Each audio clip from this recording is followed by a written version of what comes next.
Hi there, I'm Jules from thestonesoup.com and today I've got another fresh 6-ingredient dinner recipe for you.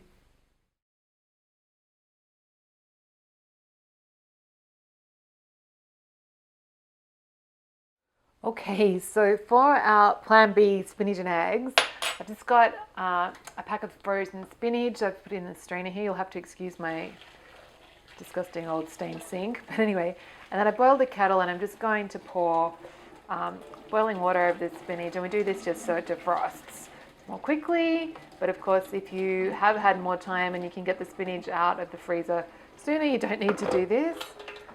But yeah, and then you want to just press the excess water out because you don't want to have watery spinach. Great, and then I've got my pan, just a small frying pan, non-stick. Used to be non-stick, it's a bit sticky now. Heating up on a medium-high heat. And then I'm just going to get a tablespoon of butter in. And if you don't eat dairy, you can always use olive oil, that's fine, completely fine. You want that starting to sizzle, break it up a bit. And then I'm actually, since it's a bit hot, I'm going to get it off the heat and I'm going to just crack the eggs into the pan. So I'm pretty hungry today, so I'm going with 4 eggs, but you could go 3, or if you're not very hungry at all, you could go 2. It's up to you. Works anyway, either way. And then I'm going to add a couple of tablespoons of water and then a pinch of salt. And then we're just going to get it back on the heat, and then you just want to stir and cook until the eggs are just set. So, and if it starts to stick and you feel like it's cooking too quickly, you need to just take it off the heat for a few seconds and then put it back on. And what you're looking for is, like, you want to not be able to see anything. You can still see this, like, the snotty kind of looking, raw egg looking vibe. So back on the heat again.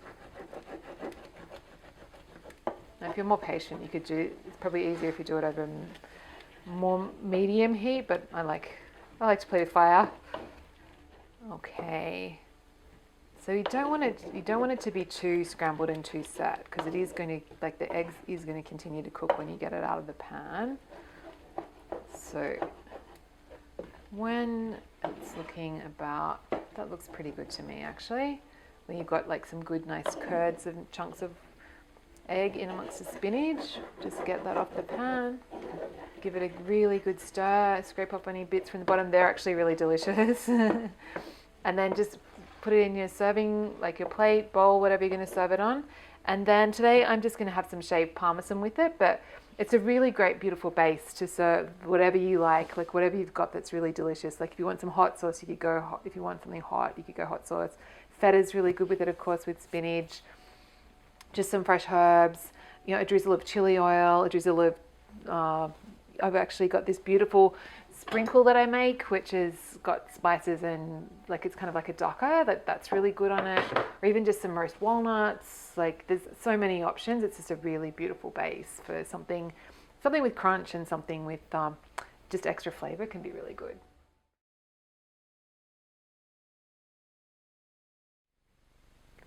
So if you enjoyed this recipe, come on over to my blog. It's thestonesoup.com, and you can download a free ebook filled with simple recipes just like this one.